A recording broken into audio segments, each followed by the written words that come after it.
Hi everyone, Tracy Lewis with We Are Winter Garden. We're here at episode 13, Straight Talk, No BS, Matthews Hope, and we are going to talk about the presence of Matthews Hope impact in the surrounding community.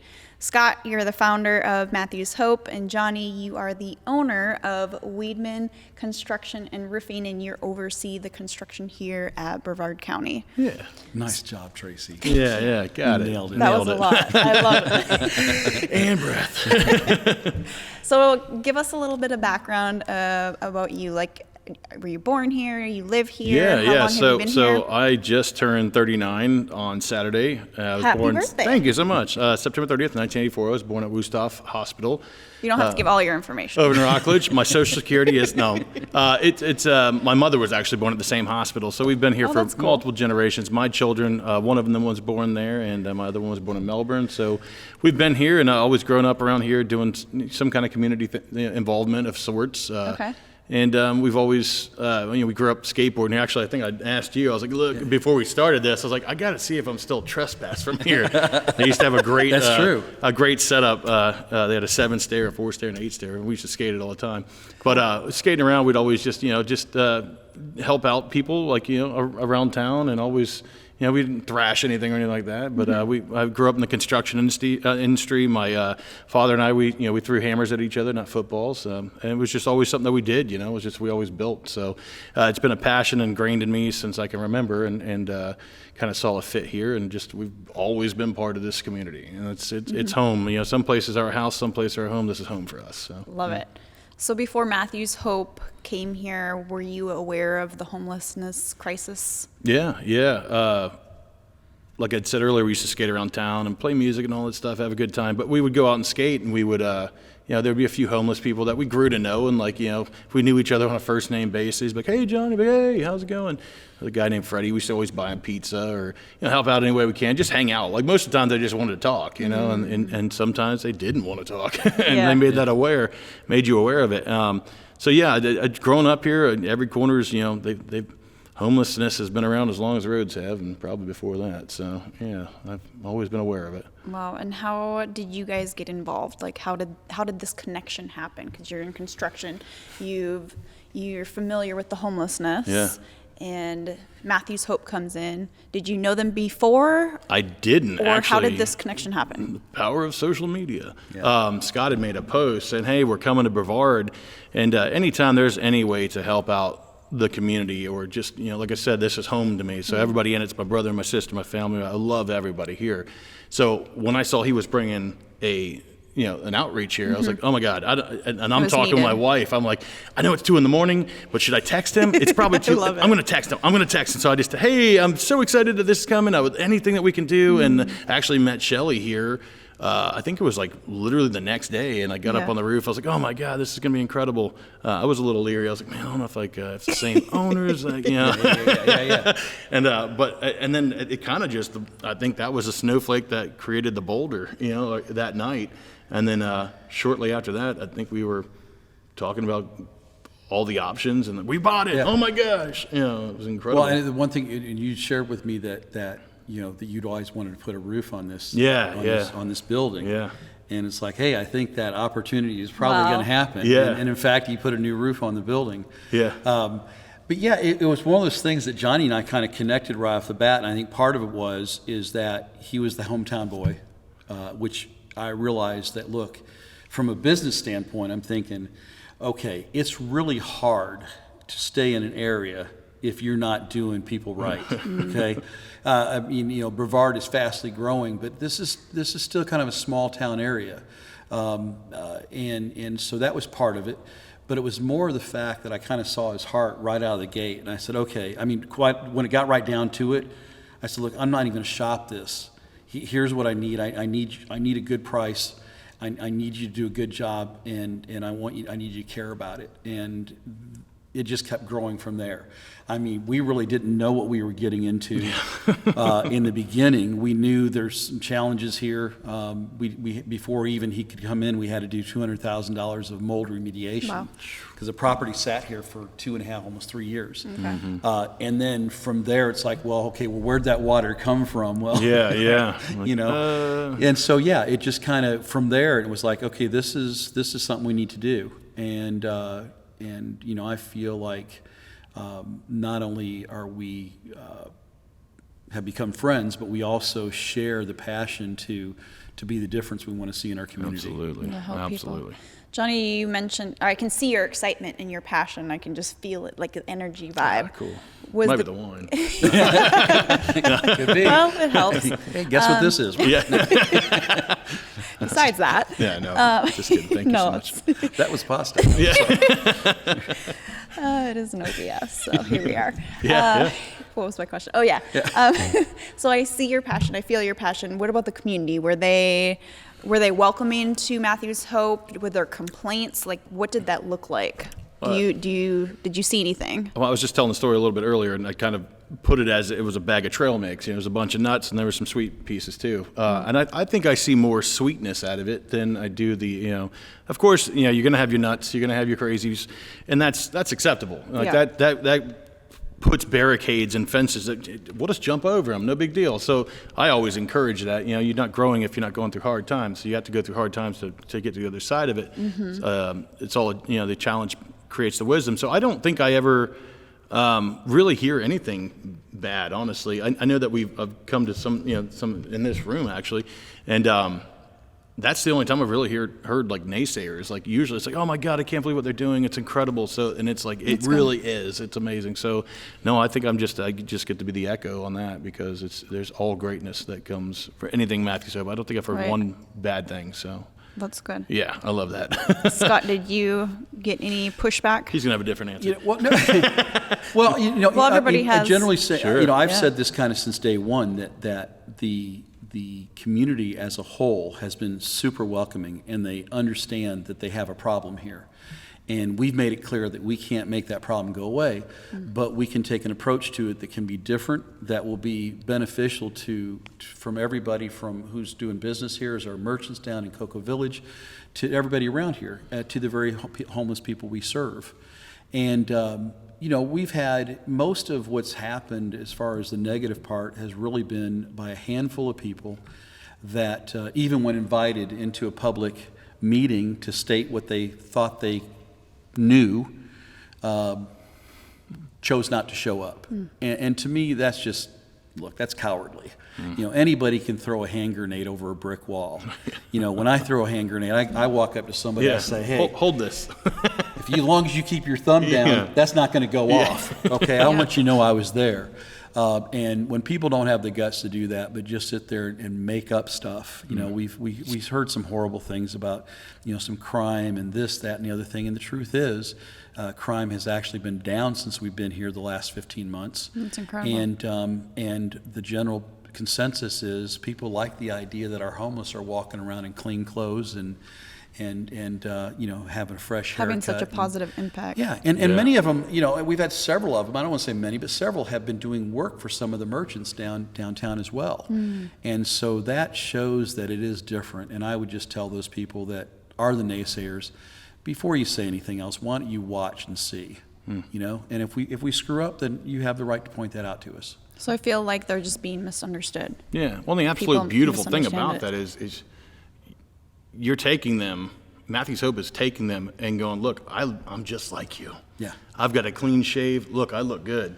Yeah. And like this could be you. Like these shoes could be your shoes, before you know it. So I think that's the coolest thing to see. I mean, on the post and like seeing like, oh my gosh, and not to mention what that does for their demeanor and just like their overall wellness and their being. Yeah, it's incredible. So it is interesting to watch as some of these folks as they as I talked to Johnny, who has his hair down to his shoulders, nice big beard. Right. But you know what? But here's the thing, and I joke about that because Johnny, we can all make our choices. Sure. It's when you're in a position you can no longer make that choice. You don't have the ability to, if you want to take the beard off, if you want to get the haircut. And so you watch these guys, and all of a sudden they're starting to make eye contact again. Yeah, cool. And you'll see the shoulders kind of pull back, and now they're talking to you rather than kind of doing this stuff. You know? Hiding their shame, man. So That's great. that sense of dignity and pride in oneself, I mean, it's very interesting to watch. That's so cool. So let's talk about the work that's been accomplished. How long have you guys been here? What did it look like from then until now? You got that one? Short story. Yeah. So you want headlines? Page 3B? All right. Actually, we were just talking about it earlier. We were standing out there, and my guy Jesse was, he was like, oh my God, can you just take a look around, like how much this has changed. I was like, I know. Every time I come here, I'm like, this is crazy. Because we used to drive by it all the time, like, God, when are they going to come in and do something with this place? And so you talked about the roof being damaged. I look at every roof. My kids will mold? tell you it's so annoying. Look at that roof. Look at that roof. Like, so, I mean, the place is overgrown. Yeah, grass is overgrown. Paint's chipping off. Wood is rotting in places, and it's just part of it was just neglect over years. And then when you let a property, any property in Florida, sit by itself for a few years, I don't care how well it started out. Yeah, it dilapidates quickly. Okay? We live in an environment that if you don't care for what you own, it won't take long until you got a problem. Yeah.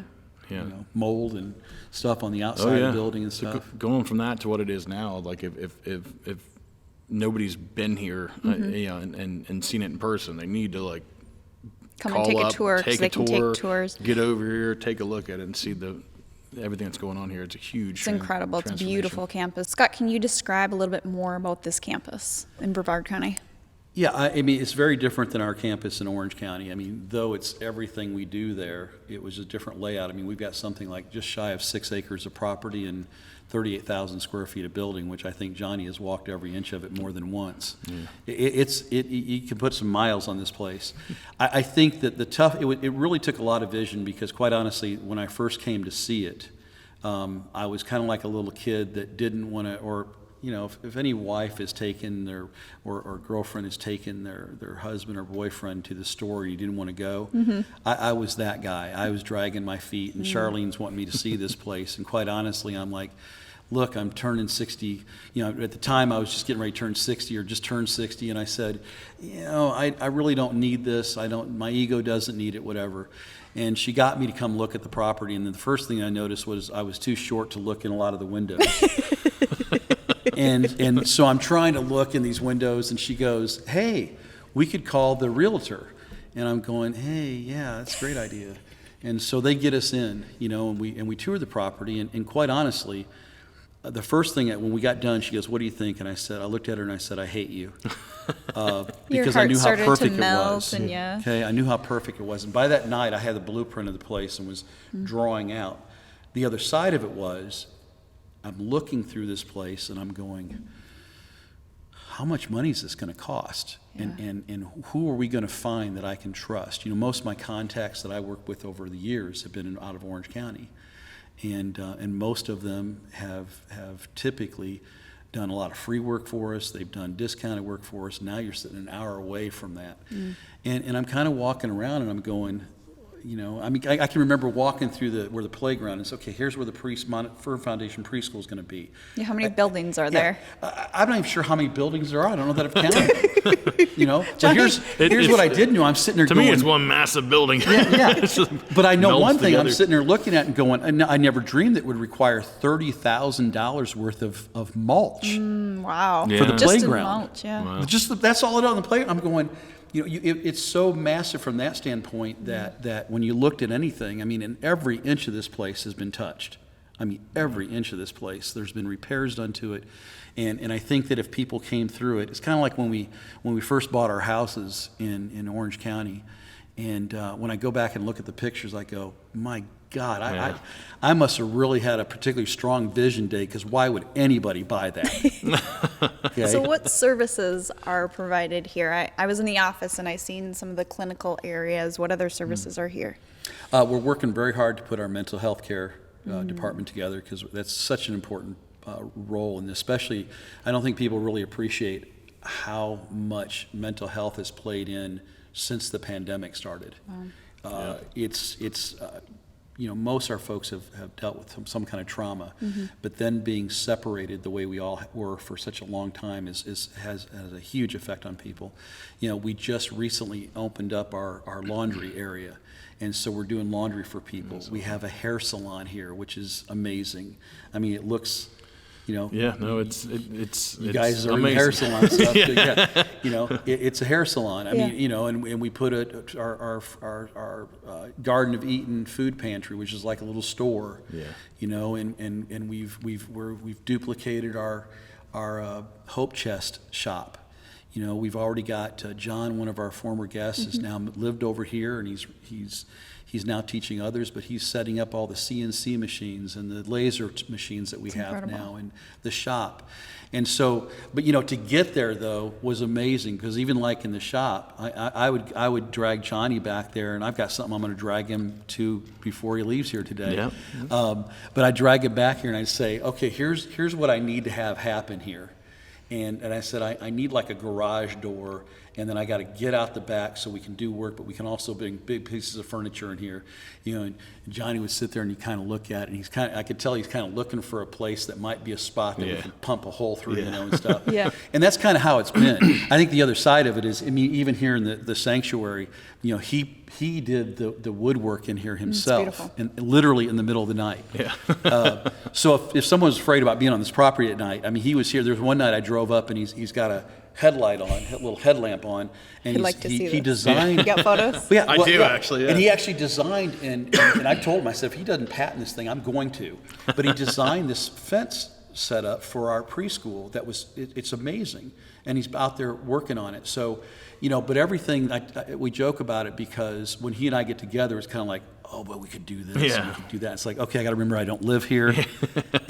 But also having that vision type thing was something that there's times where I say, hey, Johnny, I think we got to maybe swing this way a little bit. Yeah, we've gone too far. But as a whole, we've done things here that didn't cost either more money or a lot more money, just because we stepped back and looked at it and go, how can we make this place look like, when people walk in here, we don't want them to think homelessness. And that's the coolest thing, is people walk in here and go, this is not what I expected. Right. Yeah. Definitely not Even what I expected. Even our guests tell us all the time, compared to any place they go to, they said, it's always clean. It looks like you guys know what you're doing. We get treated with respect, so that's huge. But how much work is left to be done? Do you guys have any projects that you're working on now? It kind of sounds like you are. There's a couple things in the works. With that we're trying to get more. We're actually in the last part of what needs to be done for us to build our housing here, and I fully expect that Johnny will be a part of that. We're looking at a couple other little things that we want to do. And so it's more of, I'm more in the dreaming, scheming, and praying phase of that. So is funding an issue? But it's come together. Funding is definitely going to be part of the issue, which is part of everything. One of the challenges over the last few years is that we've had to use reserves that we had built prior to the pandemic, just to be able to continue to feed and clothe and hygiene and the medical care that we never had to do before the pandemic. So I mean, and here we're already serving. This past week we went over 80 people in the shower. Wow. And where is this funding coming from? The community. It really is. It's mostly the community. Now I will say that we do have a grant writer now who's getting some things, and we're working some other things. But generally speaking, our money comes from the community. People that have recognized that what we do is not just making a difference in the homeless people we serve. It does make a difference. We call it hiding in plain sight. The homeless are going to be out there, but if we can have them, they get there, no matter how they wear their hair, if we can get it styled, and we can get clean clothes on them and take care of basic medical needs, then when they're out there, they look like everybody else. And that's good for the community as good as it is for us, because take us out of this, and then you're really going to notice what's going on. Right. Johnny, what would you say to people who are watching who haven't donated yet, or haven't volunteered, or haven't become a part of this ministry? How can they help, or what can you give them an insight? Because you've come into this as before they were here, and now after, so you've seen a difference in the people who Matthews Hope has helped? Right. I think there's so many. We live in a world of everybody's got the right answer, but no momentum, and especially on a social media platform or anything like that. I think that there's so much negativity, and they get lost in this. Like, I wish they would do this, or I wish they would do that, but they don't understand that inside, internalized, they are the they. Like, you have to get up and do something, because nobody's going to come in and change everything and fix everything. Right. I think that what they need to do is come down here, and this organization at Matthews Hope here, especially in Brevard, you can see a huge difference in the community. And I think if they come down here and just take a walk around, I mean, get your walking shoes on, because you're going to be doing some walking. I mean, there are so many different varieties of everything here, and see firsthand. Like, come down, take a look. Before you judge a book by the cover, read a few chapters. Come on down here and take a look at it. So I think I would encourage everybody. Every schedule is slam packed, but we have plenty of time to make time. We definitely do. So I think if they just make the time, say, look, Tuesday I'm going there, or Monday I'm going there, pick a day, call up, make sure someone's available. I'm sure there's always somebody available to give a tour. Come down and look at the place. Get wowed and get involved. Get off your butt. Stop saying they. Become an impact. Don't be reactive, be proactive. So I love that. So there's many ways that the community can help, right? Volunteering, donating. Is there any other thing that you guys need help with that we can come together? There's always, I think, if people follow, especially in social media, we're pretty good at keeping people aware of not just our needs, but also the effect that it's having on people. A couple things that have cool that happened even just tonight. We hosted an event with the Chamber and Launch Credit Union said, hey, we want to commit to having some of our employees come over here on a regular basis. Beautiful. We have, I don't know if you're familiar with, I think it's Iron Mountain Realty. I'm not. Iron Realty. I'm going to feel bad because I maybe said that wrong. But they've committed to every Tuesday now. They have like 3 people here working. Oh, that's amazing. I mean, this is the real estate people that are in the office. They set everything up and they leave and they come over here for 4 or 5 busy. hours. Oh wow, They're busy people. Yeah. But they also realize that for them to be able to impact their community in many ways, this is one way they can do it. So it's a pretty big deal. It's a huge need. People always they shy away when you talk about money. Right. But the truth is, but my attitude has always been is if each one of us do something, that adds up. And I'm a God's guy. I don't hide that. He will use that in a way that will fully blow us away with the final outcome if we'll just allow him to do so. I love that. So you guys watching, if you feel compelled to help, you can donate online. You can reach out to Matthews Hope. You can donate your time, even $5 a month, $13 a month, $10,000, like whatever you're able to do. Reach out to Matthews Hope, see what they need, and they'll be able to help plug you into that. Thank you, Pastor Scott, so much for being here. Johnny, it's been awesome learning more about you and Thank you so much. how it's impacted before they were here and now that they're here, and your guys' bond, and it's amazing. Love this. They're very blessed to have you, both of you guys, Absolutely. all of us. Love it. Thank you guys for joining us, and we'll see you guys next time.